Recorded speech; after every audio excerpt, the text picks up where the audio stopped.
Alright, everybody. So, I'm trying to do this because some people ask me how to look at logs, and I'm sure there are other people who have not asked me but don't know how to look at logs.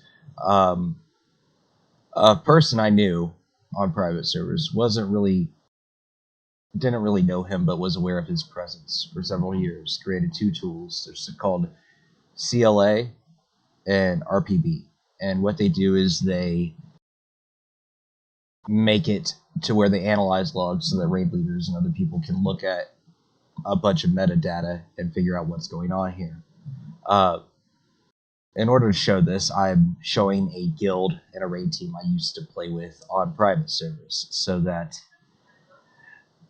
it's just essentially a random group of people, and it's nobody in our guild or anything like that, so we should be good. This isn't to call anybody out, but this is, if you have issues, this is how you look at them. If something isn't going on as a raid leader or you're not sure, this is how you find that out. Alright, so first thing is when I do RPB, which is role performance breakdown, I generally do it in two different things. One is I look at only trash, and then I do another one where it's only bosses. Only bosses, I don't include wipes, I generally just include kills. That way my information is not skewed one way or the other. But we're going to go ahead and look at bosses first. Down at the bottom, you're going to see a bunch of different bars to change out between casters, healers, physical, DPS, and tanks. Going through, this is what I'm going to look at. We're going to start at casters on bosses. A lot of this information is not useful for me. However, for group comp, seeing who gets Wind Fury, etc., battle squawks. If I look at physical battle squawks, none of that's happening. Maybe make it happen. I don't know. That's not material. But this is to look for general optimizations. For casters, first things I'm going to look at is trinkets and racials. This guild is Horde Guild, so we're not going to have any Berserking or Blood Fury buffs. That's also why Horde parse higher, but that's not material. Anyway, so everybody for trash, or for bosses, I'm sorry, looks like they're popping trinkets essentially on cooldown. They're making sure they're happening. Some more so than others. Some, including Pepper Priest, who's actually a really fucking cool dude, he's probably using a different trinket that's not on use. Earthbound seems a little low in comparison to everybody else, but I'm sure he's also probably popping, or he probably has a proc trinket. Everybody else is looking good. Twink, same thing. Twink might be using the Scryer's Gem. I'm not 100% sure about that. Or Quag's Eye. Coming down, we're looking at Drums of Battle. Drums of Battle are not important right now because of the range. Eventually, you're going to see that happen a lot more with greater drums, but if you've got drums, you should be popping them all the time. Damn near on cooldown. Destruction Potions. This shit makes sense right here. Twink is Balance Druid because we're looking at casters, so he's popping. He probably popped it once for shits and giggles on a big DPS phase. Maybe a shorter fight where he did not need to use as many mana potions. You can tell the Warlocks are popping Destruction Potions for the most part because they probably don't need mana potions, etc. Demonic Root. Tweak Mac as Balance Druid is popping the fuck out of them. That makes sense. I believe they have the same cooldown as Mana Emerald, so I should never really see mages popping them. It's kind of stupid. Pep doesn't need them. Earthbound shouldn't ever be going to him anyway. Warlocks don't need them. Health stones. Those are important. I always look at these for every class. Who's popping them, who's not. Mages are not. I don't know what's up with that. They probably should be. However, whatever. Mana Emeralds. No one's using another Weave Nets on this. That makes sense considering these people. Going down to damage absorbed. That's whatever. Looking at raw avoidable damage, whirlwinds. Honestly, these numbers 2600 less is not bad. That's a material that's getting one, maybe two on you throughout the entire fight. Scalding water, anything above 3200 I start looking at. Anything below is just jumping in. It doesn't matter. Phoenix doesn't matter. Flame Patch. This Zaya guy who I've never met. Probably a little bit more. Probably playing a little stupidly. Toxic Spores. That is what that is. Falling doesn't matter. Spout. Fucking Pep. He's acting like a dipshit and got fucking spouted. Way to be. These damage to friendly fire, that's all getting MC'd and smacking bitches around. It is what it is. Number of deaths, Pepper. He's got 4 on bosses. Probably not great. Probably needs to work on that. Moving down, looking at interrupted spells. This is super important. I should be seeing both mages doing counter spells on bosses whenever you're able to. You should be on that. Earthbound as an elemental shaman, you should be in this particular thing. Just staff and disintegration is something you should be doing, but like absolutely for KT. But you should be interrupting whenever possible. It's not fucking hard. Going to casts, this is something I definitely look at. First off, I'm looking at the Balance Druid. He's got Fairy Fire up 91% of the time. That means he's got it up 100% of the time because they did Hydros. And I believe Hydros, you can't get Fairy Fire up. He had Fairy Fire up 100% of the time. I would expect any Balance Druid in any raid to have it up 100% of the time. It's a 30-second it's a 30-second duration debuff. It's not hard to keep up. Insect Swarm 35. Honestly, Insect Swarm is nice for a tank, but it's not necessary. It's 3% miss. It's nice, but if you keep it up, your tanks may notice. They may thank you, but like, really, it's whatever. However, if a bear is tanking, Insect Swarm needs to be up 100% of the time while he's tanking because a bear is not uncrushable. So a bear can still be crit, so that helps them not get crit. Other than that, hibernated something. I'm assuming. I don't know, but I'm assuming the Spore Bound on the Kael'thas fight. That's cool, but probably got broke immediately. Maybe the Spore Bat got brought into caster group. That's something as a Boomkin you're going to want to be watching out for, especially on Kael'thas. If that Spore Bat fucking runs, you can hibernate it. Be ready for it. Like, that's just a minor optimization that can save somebody's life on that fight. Barkskin, Twinkmack is using Barkskin 10 times. That's 1 on every fucking boss fight. He probably uses it to mitigate some sort of raid-wide damage. It's important. Mitigating damage is huge. Force of Nature, whatever. Innervate, 11 used on self. That 100% makes sense. As a Boomkin, your Innervate is your own. Don't let any Arcane Mage ever tell you differently. He rebirthed 4 times. I'm gonna remember 4 on him because I want to see how many he's done versus all the other druids. Going to mages, blah, counterspell. One person was counterspelling, the other one was not. That's a problem. Tulin, QT, needs to step it up a notch. Needs to pull his own weight. Polymorph, fuck, I don't even know what would be polymorphed on a boss. But if it needs to be done, do it. What the fuck? Melee? I wonder why they were meleeing things.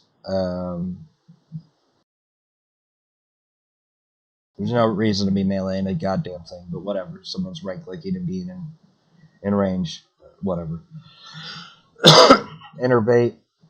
Overthrow. God innervates. He probably sucking off some healer's dick for those innervates. Or a kitty druid. I don't know. Honestly, probably a healer. If you guys have that relationship with each other, then do it. It's whatever. Arcane power and combustions. In this case, it's probably not combustion, but whatever. Yeah, that's a good number. Obviously, Tulin is not pushing as hard as he could. However, you should have that many up on this amount of bosses. Cold Snaps, Evocation, Icy Veins.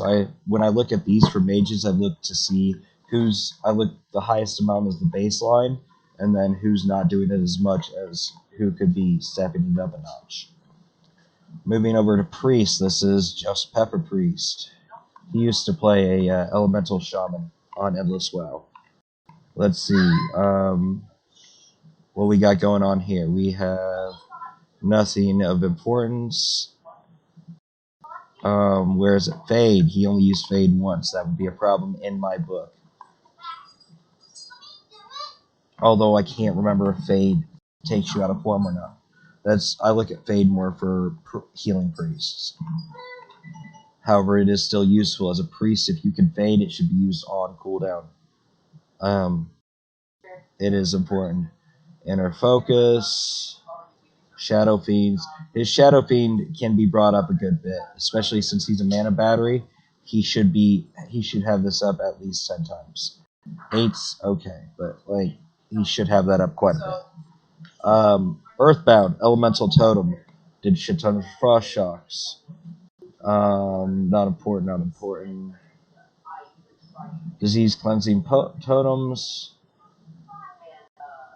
As a shaman, you need to have access to all your utility totems always. See a lot of shamans who won't put down poison cleansing or one of the resist totems on Hydros. You need to be on that shit. Period. Even if you're not taking something, say as an elemental shaman you're in the warlock group, you need to make it to where you should be swapping between frost and nature, or at least using frost during the frost phase, so that if people get ice tomb, they don't take as much damage from it. It is a useful thing, and it's 1 GCD. Going down, Bloodlust 11 times, that makes sense, etc., etc. Moving onwards to the Warlocks is the fun part. We're looking at, first thing we're going to look at is Elements. Elements is up 92% of the time on bosses. That's hugely important. Curse of Recklessness, I don't know why it says 0. Curse of Recklessness is not mandatory. However, it is helpful if you're running a decent amount of melee physical casters. It is helpful. However, in this group, knowing what I know about them, they probably don't run that many physical DPS. But for us, I would highly suggest, if we've got 2 Warlocks at the beginning of the raid, if we've got at least 2, the Warlocks should talk amongst each other, figure out who's doing elements and who's doing recklessness. Draw straws or whatever it may be. Curse of Tongues, and Aft did it. I'm not sure why. I'm sure there was a fucking reason, though. If I had to guess, probably Fathom Lord, the one spell bitch way in the back. I don't know, though. Death Coil, those were probably from ads. Let's see, Fears, probably from ads. On different fights, depending. Life taps look right. Let's see. Nothing out of the ordinary so far for Warlocks. No in-flight curses. That makes sense. That's a heavy fucking affliction spell, and most people very rarely, if ever, go for it. Here we go. Soul Shatters. 5784. I would be looking at Zanya, looking at their DPS, seeing if they needed to, if their DPS was up such and their threat per second was up such that they should have been soul shattering, and they didn't. However, I don't know about that yet. Neither do you. Move on. Healers. Let's see. Let's look at what healers popping trinkets. I would not expect healers to have trinkets popped all the time. They're more situational. What I'm looking at here makes sense to me. I'm assuming Muslim is probably a fucking tryhard. All of this fucking shit. Probably sniping heals. I don't know, though. Let's see. Drums of Battle. 10 years popping that. Super Mana Potions. Yeah, this seems about right. You should be going through anywhere from 15 to 20 minimum. you should be popping mana potions on cooldown. Pop them early every fight. As soon as you have enough room to be able to pop one in your mana bar, pop one. Demonic runes, you got 2 that are popping them. It makes sense that the priest is popping more because the priest goes through a shit ton more mana than other classes. So probably never really goes through that much mana. Smoke Senpai probably doesn't go through that much mana. I'd be looking at the priests and the resto shamans and seeing if they need to start farming demonic runes or dark runes. I'm looking at these health stones. These health stones look right. Muslim pops significantly less than Sozo. That being said, they're popping them. They're using them. That's super important. If you got that resource, you need to use it. Looking down at raw avoidable damage, it's about the same. Flame Strike, get good. It's kind of insane. Interrupted spells, Searing Pain. I want to say that's Fathom Lord, not really 100%. Looking here, there's not much I look for in the healer section. I generally can tell immediately without having to look at it, but again, for druids, I'm looking at bark skins to mitigate raid-wide damage. Dashes are always good. Innervates, who's using Innervates? He's using 11. How many rebirths? Okay, so Sozo and the Balance True, Twink Mac both used 4. So there's 8 battle reses we've had to use completely. Going back up to Paladin, not much I'm going to give a shit about here. Probably should have used Frost Resist for to mitigate some damage on Hydros, but it is what it is. Did he put up any seals? It doesn't look like he put up any fucking seals. That's interesting. I'll get back to that though. We gotta see where the seal placements are being put on bosses.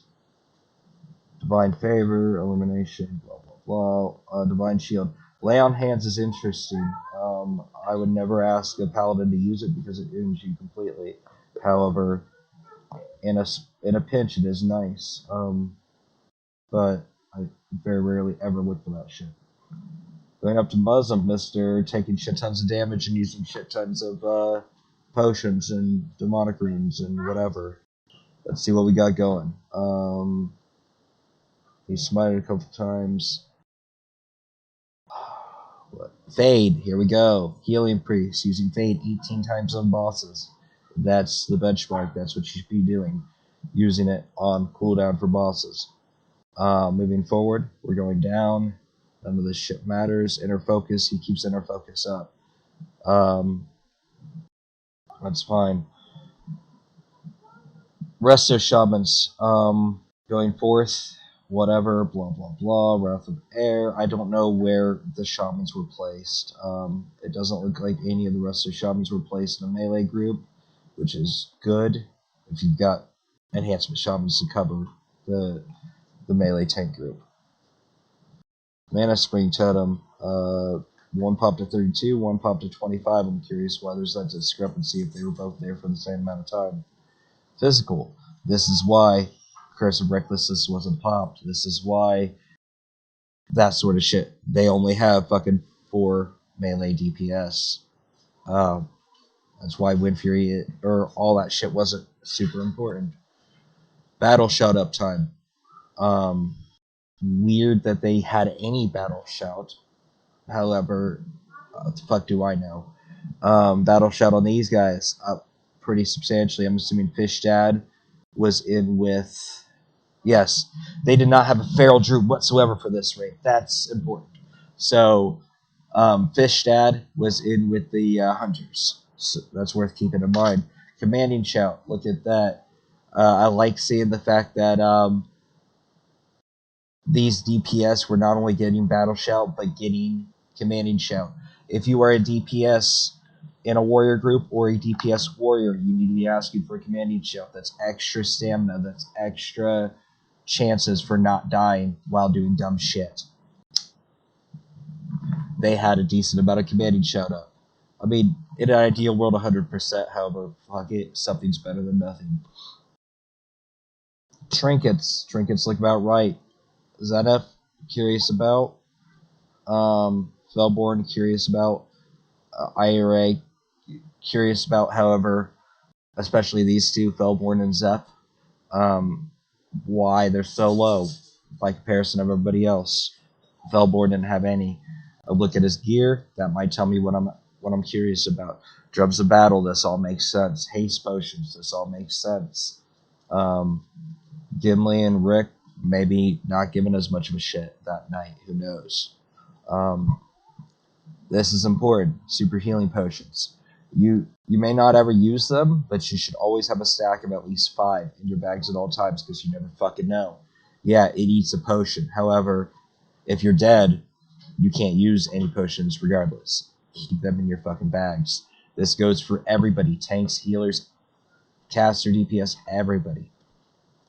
Mana potions, this all makes sense. They're using them. Demonic runes. Get scared. As a rep paladin, you need to have demonic runes. It's important. It will fucking keep your DPS going. Him using them, I don't know. Being a tryhard. However, you got mana bars. Have some. Look at this. Fucking healthstone usage across the board. Pretty good. You take damage, you use it.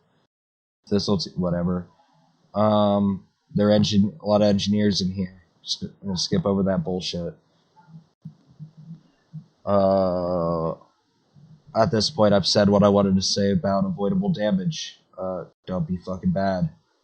Interrupted spells. This fucking rogue is putting in fucking work. Rat Paladin doesn't have a fucking thing except for Hodge, which probably won't show up here as an interrupt. These two enhancement shamans, they should be fucking on their shit. The only time they even interrupted a goddamn thing was on Kael'thas. That was it. That's bad. Alright, so with hunters, what I look at Scorpion Sting uptime, not a single fucking time. However, fuck it. They're not running a feral druid, so their tanks are generally uncrushable. It's nice, it's not mandatory, it's not needed, but it is nice. It helps. If I could get a miss instead of a block, that's less damage. Let's see. I'm looking for misdirection. 13, 14, 9, 8.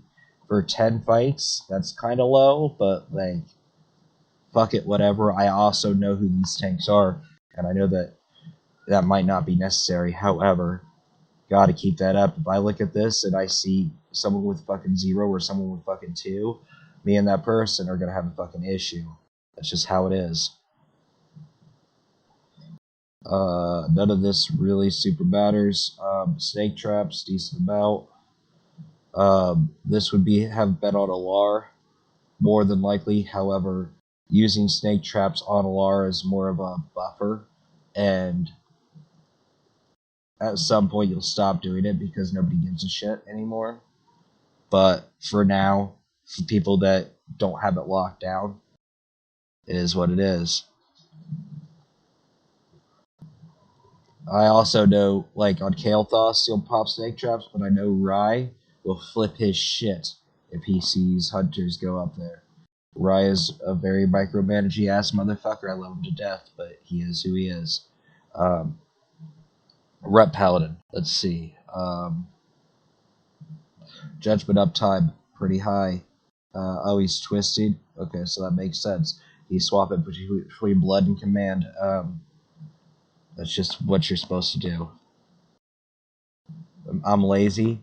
I'll just use blood. But if you're a full-time rep paladin, you should be swapping. Avenging Ground. This number should be up a little bit more on a lower tiered guild, so to speak, a lower tiered raid team. The rep paladin and the holy paladin, and even sometimes the tanks. You should be bopping your warlocks, bopping the people that you know are going to start pulling threat. That's useful.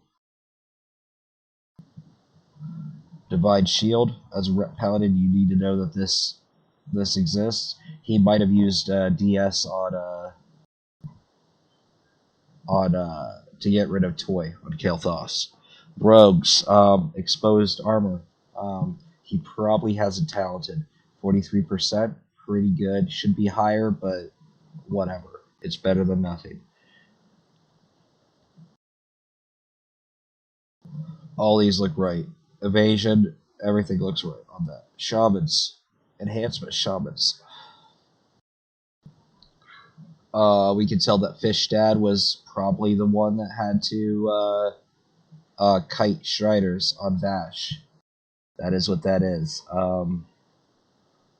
Moving forward, Wind Furies, blah blah blah. Fish Dad was not Wind Fury. Did I classify them wrong? No, I don't think I classified him wrong. He probably just they were probably in the exact same groups. Only one had to keep up Wind Fury. That's actually really nice because if they had to do it that way, because no one had a totem twist. Or no, I'm sorry, Fish Dad. I forgot I said Fish Dad was in the Hunter group. He didn't need to put down Wind Fury, so he probably didn't. Totem twisting is a ridiculous amount of mana. Moving forward, Bloodlust 11. I'm assuming they had a wipe somewhere on the 10 bosses.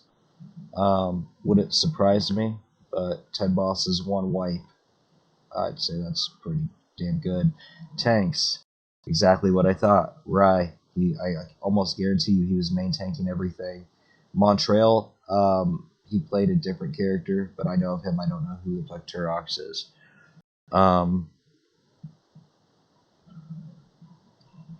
Yep, Wind Furies. So they were both in that melee group. Let's see, popping those. He was using double on, used trinkets. Kind of weird, but he probably wasn't main tanking much, so he didn't need the extra stamina or whatever. Rai, Turox, popping these trinkets, these all make sense to me. He's also using Wrath of Sonaris. That's alright. Destruction Potion. I don't know why he popped a Haste Potion. That's fucking weird. Let's see. Rage Potions. I get that. Hellstones. Tank should have been popping those more. Rai considers this health healer problem, though. So, it is what it is. Scalding Water.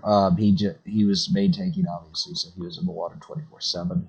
Whirlwinds. These are real fucking high, but the way they do that fight is every tank charges in after the whirlwind to grab threat immediately. That's how they do that. Their healers know that. Their healers are anticipating that. Silence. They got silenced. That was probably first phase.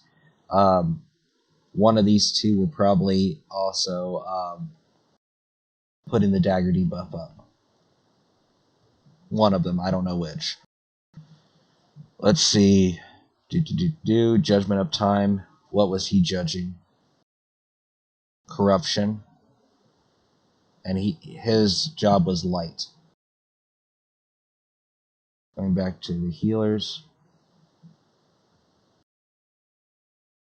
Healers didn't do shit. Physical.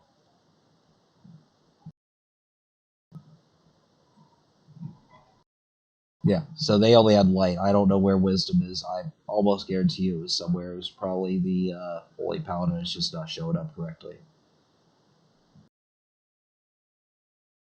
That all makes sense.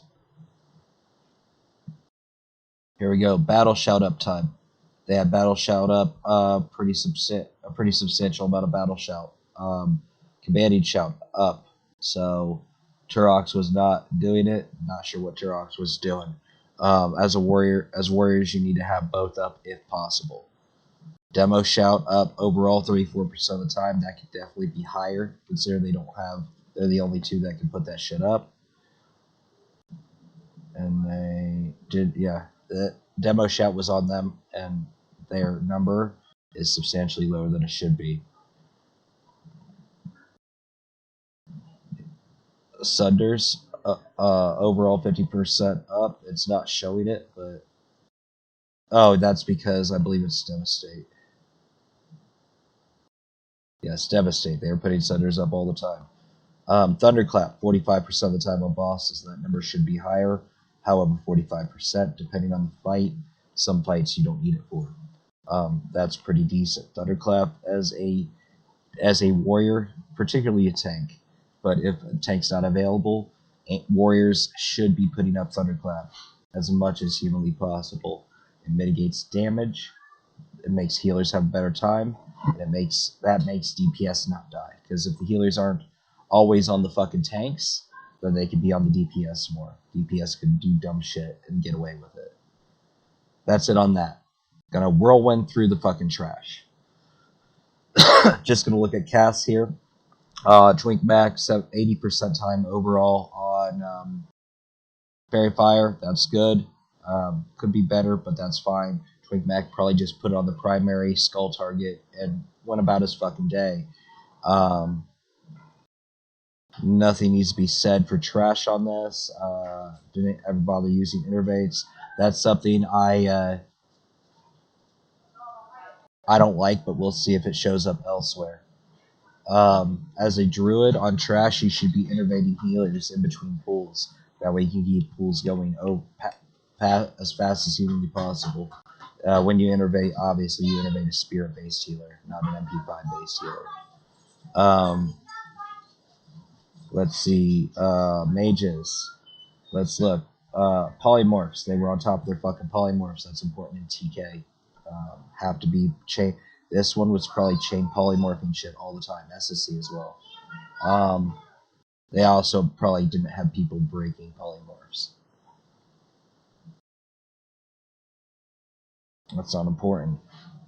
Priest, not super important. I know what he's up to. He had to use Scream 4 times. That makes sense. It was probably in those big fucking trash packs in TK. Use Fade 4 times. That makes sense.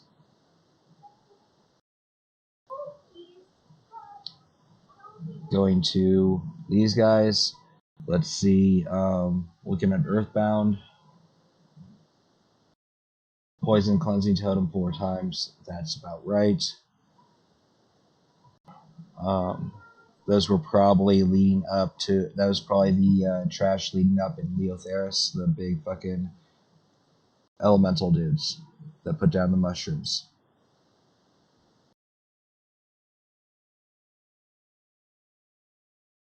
He used Bloodlust on trash at one point in time. That's generally acceptable. There's a couple trash packs where you want to use that. Curse of Elements, even on trash, it was up. Not as much, but it was up. Bigger trash dudes that take more than 30 seconds to kill, put elements on them. Technically, I believe if it's more than 18 seconds to kill, elements will be worth the GCD. And it doesn't create threat, so it's a good thing to put up as soon as it's pulled. Soul Shatters. Siffy and Appalling should have used Soul Shatters on trash, however they didn't. Maybe there's a reason for that. Healers, besides innervates, let's see. Okay, so there's only one innervate used during all of trash. Anything else on here? No. Not that I give a shit about. Here we go. Yeah. Poison Cleansing Totems as a shaman. Poison Cleansing Totems on trash. Super important. Have that on your fucking bars. Be ready for it. Physical. Where is Misdirection? Shit tons of misdirections. Gimli, good hunter. I think he's Austrian. He was probably, his misdirect target was probably right, so he had to have it up pretty much 100%. He was also probably the main pooler. I'm going to assume Awesome and Rick were misdirecting towards the Paladin tank when it was needed. All that makes sense. We're on physical, so Paladin. Still twisting. What a fucking Chad.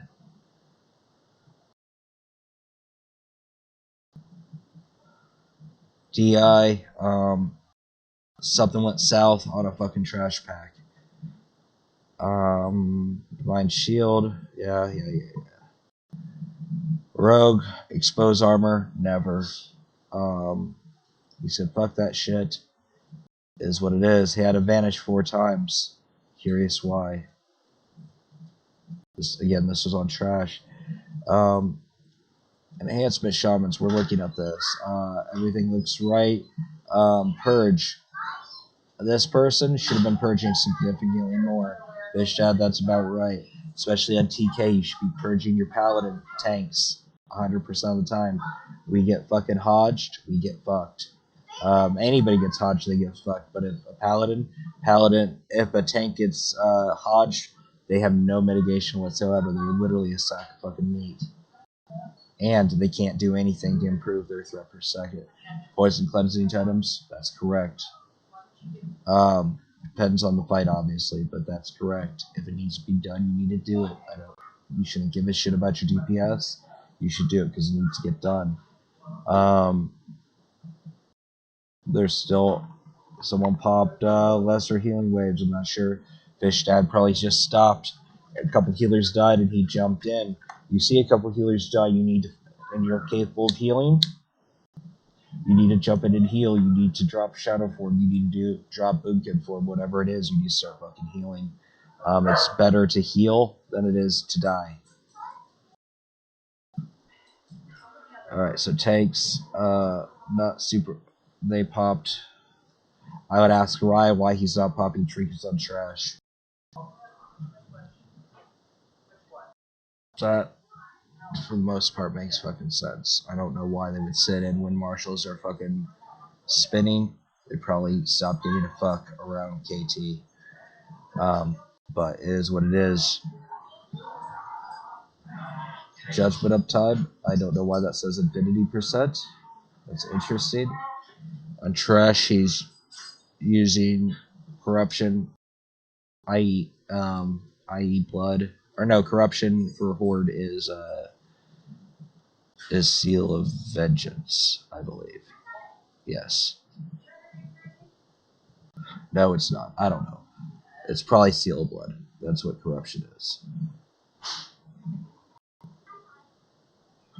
Seal of Righteousness, that makes sense. There you go. Right here, we're looking at Battle Shout uptime. It's up on him. Companion Shout, not nearly as high up on Rye during trash packs. Probably forgot about it. Who the fuck knows? Demo Shout's only up 25% of the time. I don't understand this. It doesn't break CC. It should be up higher. It's literally 1 GCD to do that. Thunderclap uptime. On the tanks, we're putting Thunderclaps up 60% of the time on trash. Notably, for Warriors, this is a great AoE thing, but also it's 20% less melee swing timers for all trash that do physical damage. Or melees at all. Interestingly enough, it works on Hydros as well. It's imperative that it's up on Hydros for raid teams that are not this raid team specifically. There you go. You can see blast stands, shield walls, etc., etc. Rice generally pretty good about those. I don't know what's going on, but whatever. So that's what I'm looking at. That's the two biggest things in RPB. After that, I'm looking at CLA. CLA isn't super huge, but it tells me, it shows me certain things that I might want to be looking at. Here, this is gear issues. This is stuff that is not ideal. You can tell that there are 11 people with things that are quote-unquote not ideal. Having a mage with minor speed, yeah, that's actually legit. That's what you should have. Either that or fort. I know boar speed, for as a general whole, boar speed...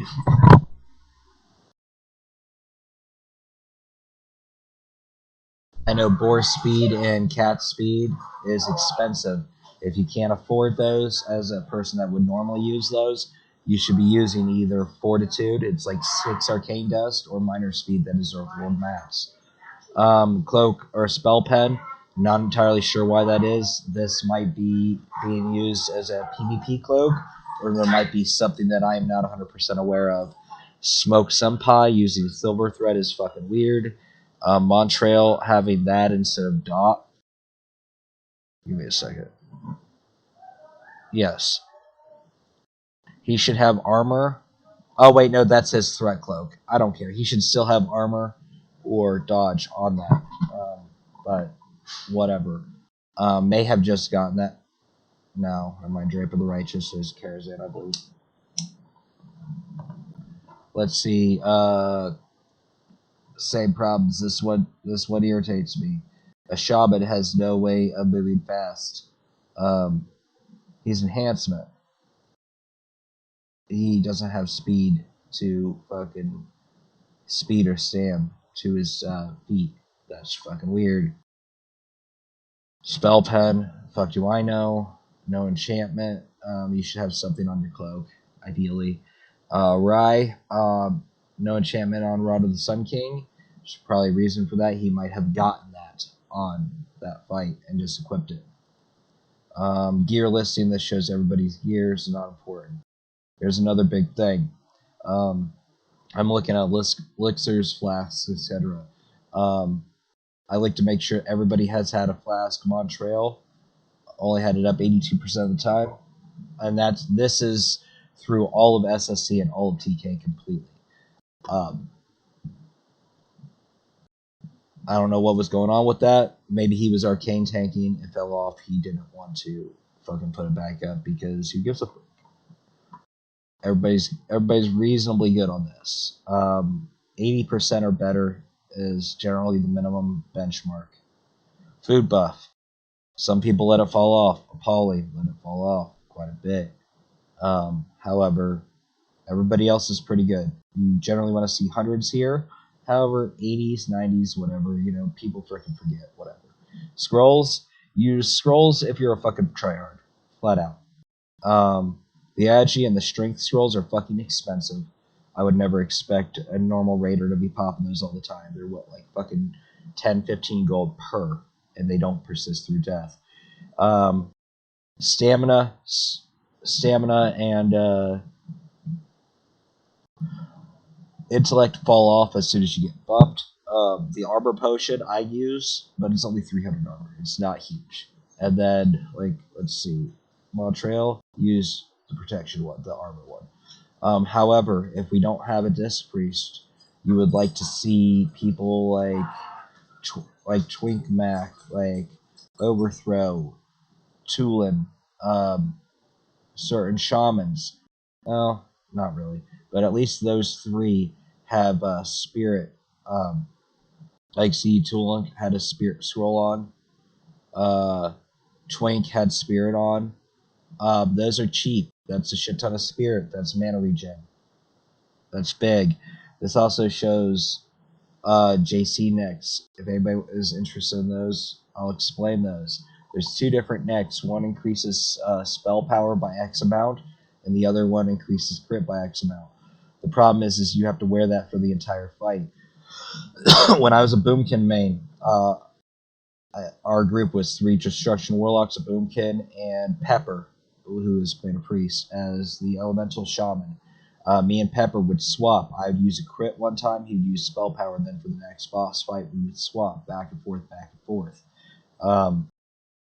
That if you want to min-max your DPS, or parse on farm fights, you would be using Nex. Pepper's not using Nex, but he might be in a group where that's not important. But using these Nex, having these are important. It shows Montreal's supreme power as suboptimal. The difference between supreme power and the other one is 10 spell power as a tank. There are Chads out there that do that, but whatever. Drums, not super duper important right now, but again, if you have access to it, if you've got the money to burn, it takes about 1k gold to get leatherworking up to 330 to be able to use the shitty drums, and an additional 200 to get it up to 200 to 300 to get it up to 350 to use the haste drums. If you have the ability to, these are huge for your DPS. They're huge for your group's DPS. It's important to look average buffs per drum. These guys, when they pop their drums, they're stacked. This is group and situational awareness. You know, saying, "Hey, I'm about to pop drums. Everybody stack," and getting a fucking rhythm for that. You should, if you're gonna pop drums, it's ideal to have, especially the haste drums. It's imperative to make sure everybody knows that they need to get within 8 or 10 yards of you. That's it. That's how you look at logs. Just to show you real quick the fights, they did 10 fights. They had in Serpent Shrine Cavern, this is why I pull as fast as I do, and I don't even consider it fast. They had a total of 35 minutes of idle time in Serpent Shrine Cavern. That's the entire amount of time. And Serpent Shrine Cavern was done in an hour and a half. So they spent an hour and a half in there. TK, total idle time, 33 minutes. They spent an hour and a half. In 3 hours, they cleared all of Tier 5. This is doable. This is 100% doable. I would say for us, we should be shooting for 5-hour clear times. But we also, they don't have white knights on Kael'thas anymore on Bash. They know what the fuck they're doing. At some point in Tier 6, if we're going into Tier 5, it should be 3 to 4 hour clear times. Anyway, I want to thank you guys if you sat around and watched all this. Oh yeah, here you go. This was the wipes. This is how many people died on bosses and on which bosses. You can kind of count it up. 4 was Vash. 10 was I'm sorry, 6 was Vash, 10 was Kael'thas. Anyway, thank you guys for watching this. Hopefully this helps you guys out. Have fun.